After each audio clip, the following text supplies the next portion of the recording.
BNP chairperson ও সাবেক প্রধানমন্ত্রী বেগম খালেদা জিয়ার রোগ মুক্তি ও দীর্ঘায়ু কামনা করে বৃহস্পতিবার সন্ধ্যায় ময়মনসিংহের ভালুকা উপজেলার বিরুনিয়া ইউনিয়ন পরিষদ হলরুমে এক দোয়া ও মিলাদ মাহফিল অনুষ্ঠিত হয়েছে। আয়োজকরা বলেন, আপোষহীন নেত্রী বেগম খালেদা জিয়ার সুস্থতা দেশের গণতন্ত্র প্রত্যাশী মানুষেরও প্রত্যাশা। বিস্তারিত থাকছে সাইফুল ইসলামের প্রতিবেদনে। ময়মনসিংহের ভালুকা উপজেলার বিরুনিয়া ইউনিয়ন পরিষদ হলরুমে বৃহস্পতিবার সন্ধ্যায় বিএনপি চেয়ারপারসন বেগম খালেদা জিয়ার রোগ মুক্তি, দীর্ঘায়ু ও সুস্থতা কামনায় এই দোয়া ও মিলাদ মাহফিলের আয়োজন করা হয়।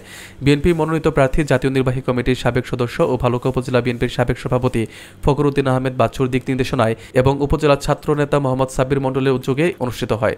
মাহফিলে বেগম খালেদা জিয়ার দ্রুত আরোগ্য কামনা করে বিশেষ মোনাজাত করা হয়। আয়োজকরা বলেন, দলের আপোষহীন নেত্রী বেগম খালেদা জিয়ার সুস্থতা শুধু বিএনপি নয়, দেশের গণতন্ত্র প্রত্যাশী সকল মানুষেরই প্রত্যাশা। এ সময় উপস্থিত ছিলেন উপজেলা শ্রমিক দলের যুগ্ম সাধারণ সম্পাদক মোহাম্মদ শাহাদাত হোসেন মণ্ডল, বিরুনিয়া ইউনিয়ন ছাত্র দলের সাবেক সাধারণ সম্পাদক শফিকুল ইসলাম সবুজ, বিএনপি নেতা মোহাম্মদ মাসুদ মণ্ডল, বিরুনিয়া ইউনিয়ন কৃষক দলের যুগ্ম আহ্বায়ক মোহাম্মদ দিন ইসলাম, যুগ্ম আহ্বায়ক মোহাম্মদ রুমান মণ্ডল, শ্রমিক নেতা মোহাম্মদ হুমায়ুন মণ্ডল, আমিরুল ইসলাম খালেক, মোহাম্মদ জজ মিয়া, মোহাম্মদ রনি মিয়া, যুব দলের নেতা মোহাম্মদ জাহিদুল ইসলাম, মোহাম্মদ আতিউল্লাহ সহ অঙ্গ সংগঠনের বিভিন্ন পর্যায়ের নেতৃবৃন্দ। দোয়া মাহফিল শেষে উপস্থিত নেতাকর্মীদের মাঝে তবারক বিতরণ করা হয়। প্রিয় নেত্রী, দেশনেত্রী বেগম খালেদা জিয়া গত 27 তারিখ অসুস্থ হয়ে এবার কেয়ার হাসপাতালে মৃত্যু শয্যায় হাসপাতালে ভর্তি আছেন।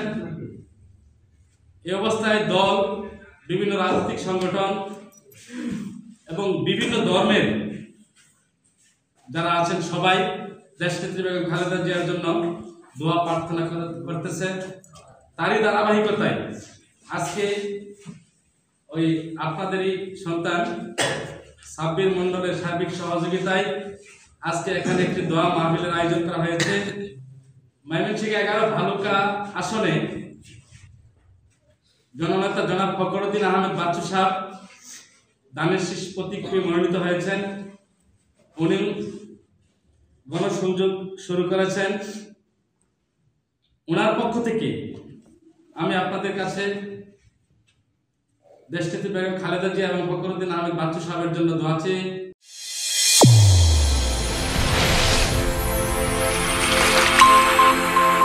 চ্যানেল A1 হৃদয়ের স্পন্দন।